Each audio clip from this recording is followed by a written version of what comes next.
し波を揃えてゆこうお互いを信じ合う五輪の仲間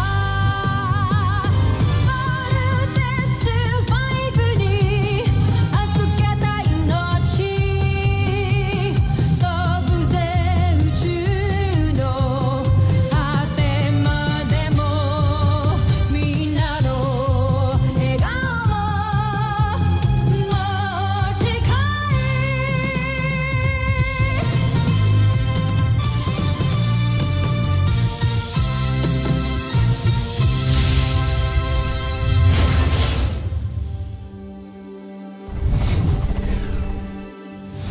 Ang nakakaan sa Voltes 5 Legacy. Kasama ka sa Voltes team? Isa ka sa mga piloto ng Voltes 5? Yes, I'm part of the Voltes team. Promise mo sa akin na walang makakaalam ng malaman mo, okay? Siya ang aking espiya, Sandra. Kilala ko na kung sinong mga piloto ng Voltes 5. Tiyak akong may maganda kang balita. Sino-sino ang mga piloto ng Voltes 5? Sina Jordan Hughes, Andrew Chambers, Hiro Nagasaki, at mula sa Pilipinas, sina Ezekiel Somera at Cassidy Lapay. Ano ito? Mga pangalan? Nasaan ang mga itsura nila? Wala akong nakuha. Hindi maaari ito. Bumalik ka doon, kilalanin mo sila. At huwag kang babalik dito nang hindi mo nagagawang pinapagawa ko sa'yo. Dr. Smith, mission accomplished. Anong nalaman niyo tungkol kay Judy? Walang nakitang record kay Judy, Doc. Hindi siya nag-e-exist. May napansin pa po ako. Yung biothermal scan ni Steve and Bert Armstrong. Parang iba din po.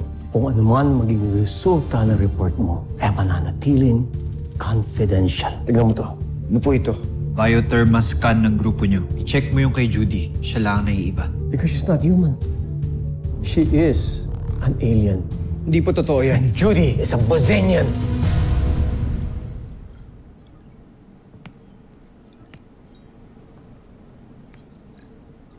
Imposible po talaga. Wala ho sa itsura niya. Mabait ho siya. Tinanggap niya po ako ng buong buo. Dr. Smith, please, sabihin niyo sa akin na gawa-gawa niyo lang po to para po lumayo ako sa kanya. Dr. Smith, gagawin ko po yung trabaho ko na maayos. Huwag niyo lang pong gawin to. Huwag lang po kay Judy. Hey, Bert, wala akong rason para siraan siya iyo. Andiyan ang evidence. Wala ka na ring dahilan para hindi paniwalaan ang lahat ng ito. Believe it! She is a Bosenian. I'm sorry.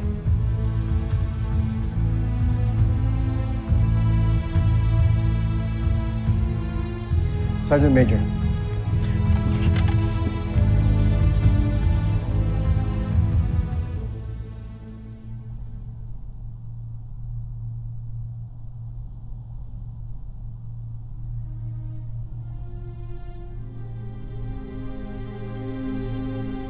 Uy, kailan mo dadalhin dun sa camp? Nag-promise ka, di ba? Sige, bukas. Off mo ba? Yes, off ko bukas. Matutupad na yung childhood dream ko. Ay, nako. Grabe, Big Bert. Ang ganda niya, ha? Gusto ko siya, kuya. Alam mo na, you found the keeper. Ang gagawin mo, lagaan mo, ha? Sorry tumutunog kasi kanina eh. May nadidinig akong nagsasalitang lalaki. Language translator yan. It's a prototype na gawa nung kuya kong engineer. Tapos, pinapatest niya lang sa akin ngayon. Malayong relative ko yun. Tsaka, kagaya nung kapatid mong bunso, parang inventor din yung kuya ko na yun. Kaya tingnan mo, kung ano-anong tuloy yung naiimbento niya. Kasama ka sa Voltes team? Isa ka sa mga piloto ng Voltes 5? Pinagkakatiwalaan kita. Yes, I'm part of the Voltes team. At yung kapatid mo, isa rin siya, right? Judy, huwag ka na magtanong kasi sobrang confidential yun eh. Basta, promise mo sa akin na walang makakaalam ng malaman mo, okay? Akala ko totoo ka. Akala ko, mahal mo ako. Wala ka pala. You're nothing but a big lie.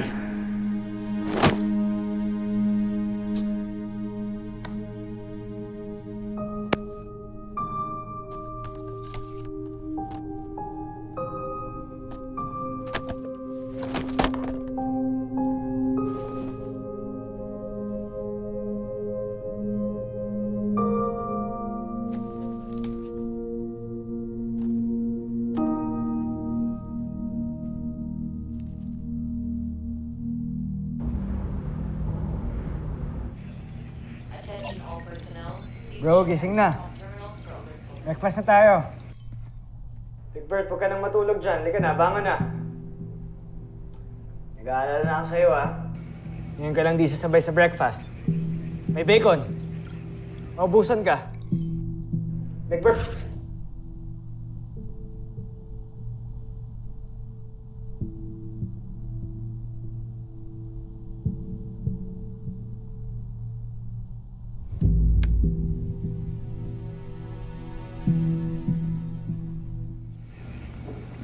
Big Bird, gising na. Kaya mo na muna si Big Bird. Mas problemahin mo si Little John. Gusto gawing service vehicle yung Vault Frigate. Ha? Little John? Mukhang maagang tatanda si Steve sa mga kapatid niya. Tawa ka naman.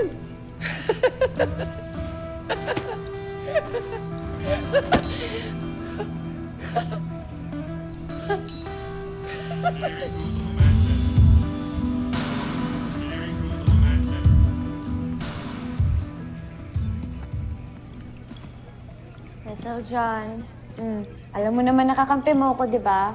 Pero hindi kita pwedeng payagan lumabas with the Vault Frigate, okay? Sandali lang po ako. Gagamitin ko na po yung frigate para kapag may emergency. Kaya nga hindi ka pwedeng umalis. Kasi pag may emergency, paano ka makakabali? Pero sa Maindad lang yung competition, kuya. Naaalala mo? Ngayon mangyayari yun. Ngayon ko ilalaban itong si Mikasa ko. Naipaalam ko na yun sa inyo, di ba? Alam ko. O paano pag may umataking Beast Fighter? Anong gagawin mo? Ha? Little John, di ko to sinasabi bilang kuya. I'm the leader of this team. Kaya this is an order. Pero pinagandaan kong kompetisyon na ito, kuya. Tagal ko in-upgrade yung si Mikasa ko tapos di mo ko papayagan. Little John, pwede ka namang umalis pero you cannot bring the Vault Frigate with you. Kaya kung gusto mo, ako pa mismo sasamahan. No, Jamie. Walang aalis dito. Hayaan niyo ba si Big Bird doon? Malungkot din natin sasamahan? Nandito ka naman, kuya. Tama na, Little John. Huwag ka na makipag-argue. Basta walang aalis dito. Little John? Little John? Ginamit niya naman yung hologram niya. Kasi yung batang yun.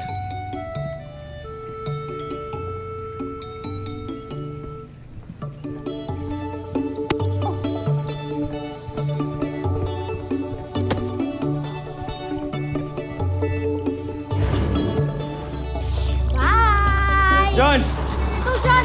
Little John! Hindi mo pinigilan.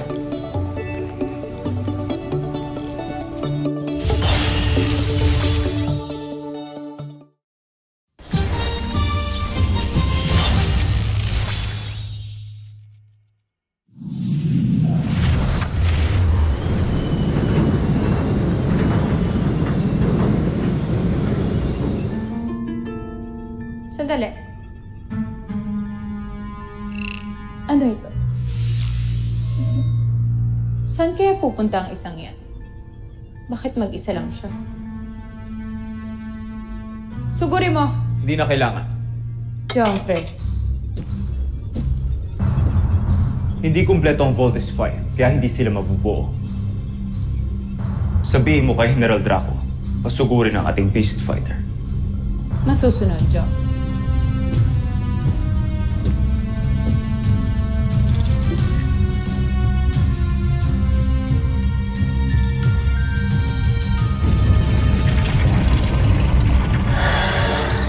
Sugod, Neg. Sugod! Tandaan mo, hindi na tayo maaaring matalo pang muli. Kailangan na magtagumpay tayo laban sa mga taga Terra Air 2. Ano bang sinabi mo, General, at wala kang ulat sa amin? Hindi ba malinaw ang misyon mo sa'yo? Malinaw naman ang misyon ko. Yun nga lang, hindi ko na maintindihan kung ano nangyayari talaga dito. Nililihim sa akin ng mga general na kasama ko. Malamang, may kutob na sila. At saka si Prinsipe Santos, tingin ko naghihinala na sa tunay na tungkulin ko dito. Matalino talaga si Santos. Hindi siya madaling lamangan. Mahal ko, Emperador. Ano pa talaga gagawin ko? Huwag kang magpahalata sa kanila. At kapag tanungin ka, wala kang aaminin. Sige na, ayoko na makita ang pagmumukha mo.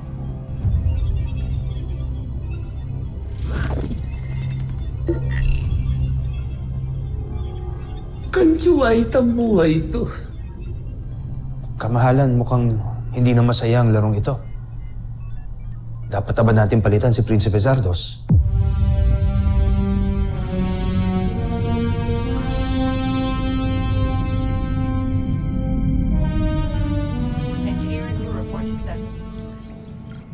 This is not good. Not good at all.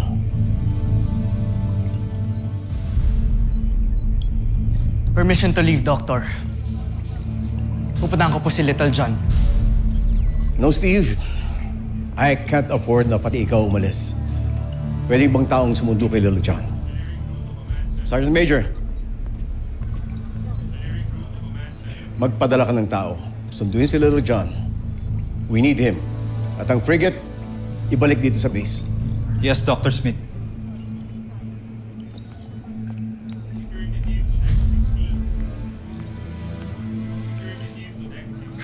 Mapagod na ako, Doctor. Kahit yung mga kapatid ko, hindi ko man lang mapasunod sa akin. Baan mong pasensya mo, Steve.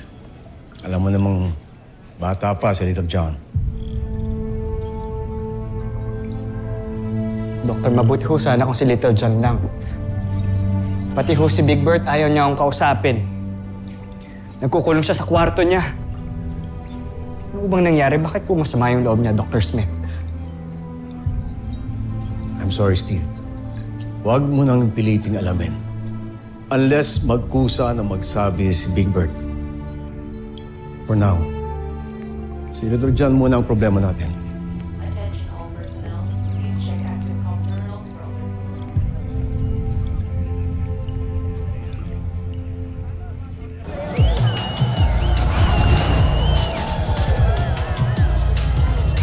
Ladies and gentlemen, welcome to the RC Boat Club competition.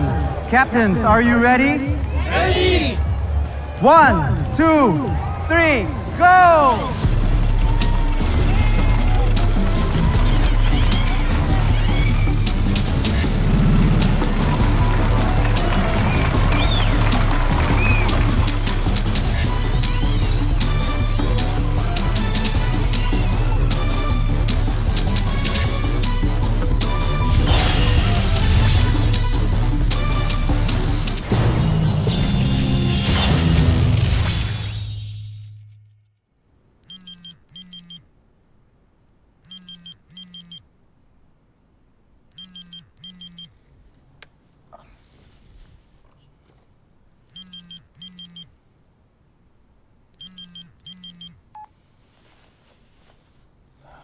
Hello, bakit?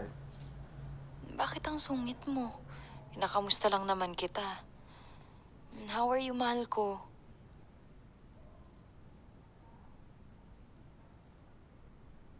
Asan ka? Pupuntahan kita. Kailangan natin mag-usap. Tungkol saan? Basta, nasaan ka? Nandito lang ako sa work. Bigla naman akong kinabahan sa'yo. Parang ang seryoso mo kasi. Ano ang pag-uusapan natin? Hello?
Kanina ka pa aligaga dyan. Chill. Baka naman on the way na rin yun si Bert. Eh, ngayon lang kasi na-late yun eh. Uhusin mo naman masyado sa time. Hindi naman. Naninibago lang kasi ako sa kanya kasi parang may iba sa kanya kanina nung magkausap kami. Ano naman? Basta, parang may something. Parang awkward siya kanina nung magkausap kami. Perfect. Ano nangyari? Nagkakagulo sa mga tao.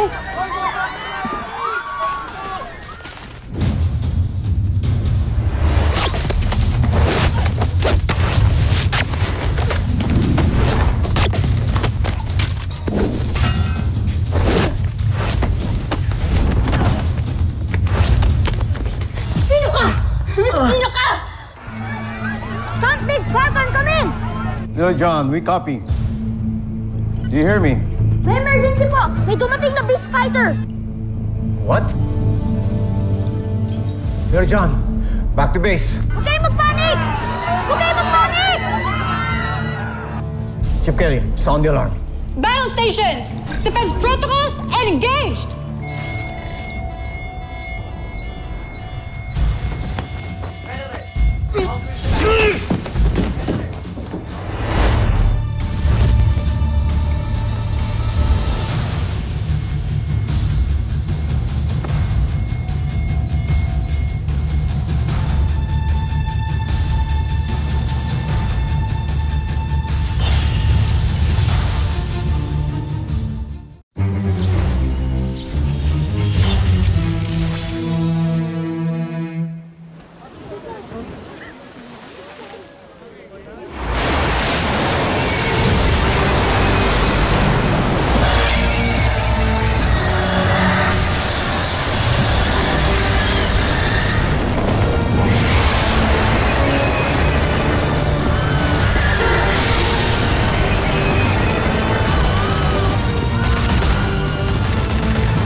Si Kuya Steve, dapat pala hindi na lang ako umalis.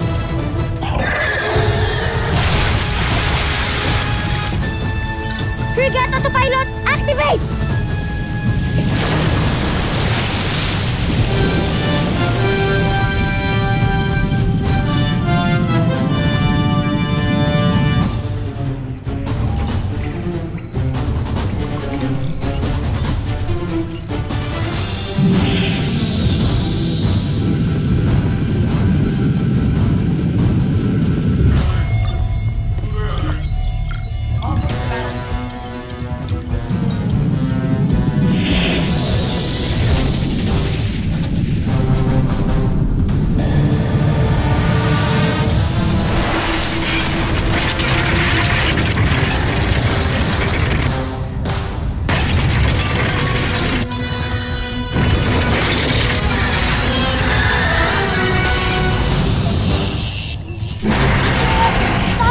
Bitawan mo ako!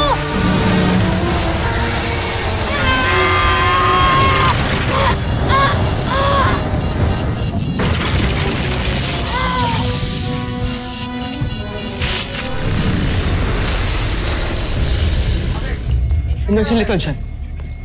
Mag-isa doon yung kapatid ko.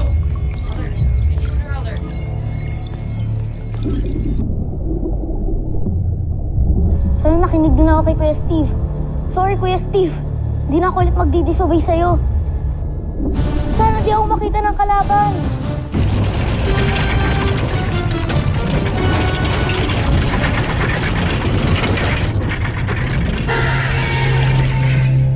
Neg, hanapin mo ang nag-iisang Voltes 5 na yon.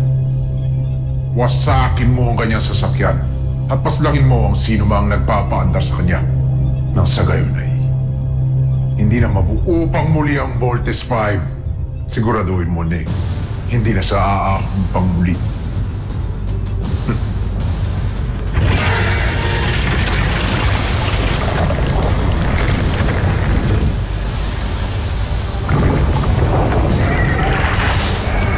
Ano?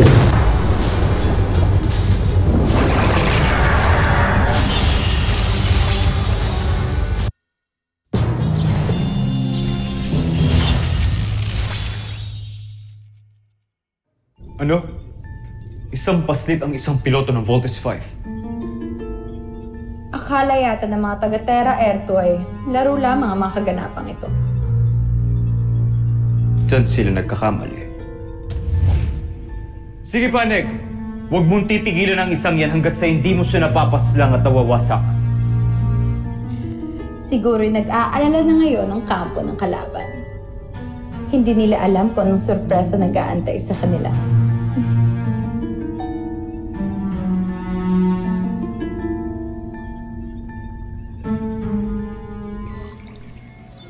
Little John, do you hear me? Little John, do you copy? Hindi ko talaga makontak si Little John. Nga ba yung sinasabi ko eh?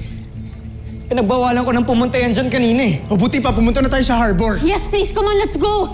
Dr. Smith! Yes, go rescue Little John, the boat frigate. To the pods now! Let's suit up now, let's go, let's go!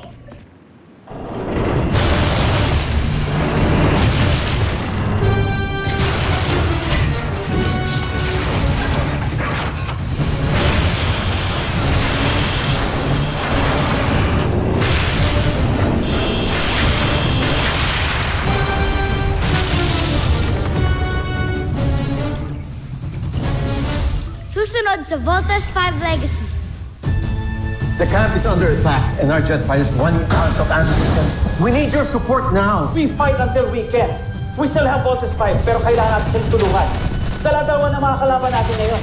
So no one lose hope! Everyone, do you hear me? Hindi pa ako pwedeng mamatay. Wala pa ako ng mga kuya ko tsaka ng planet Earth. We get missile! Nakakaaliw kayong panoorin. Neg, pumunta ka ngayon sa kampo ng Voltes 5. Pagtulungan niyo ni Tay kang sirain ang Camp Big Father. Patayin niyo silang lahat. Bunso! Nandito po ako sa harbor. May beast fighter po ako nakikita dito, tsaka yung skull ship. Salubungin mo kami, pupuntahan ka namin ngayon. Marami na sigurong taong namamatay dito. Kailangan nila Little John, come in! Draco, huwag kang susuko. Kailangan mawasak mo ang ibang miyembro ng Voltes 5. Prinsipe Gargo! Kung nagtitira ng buhay. Yan. Yan ang dapat sa mga alipin.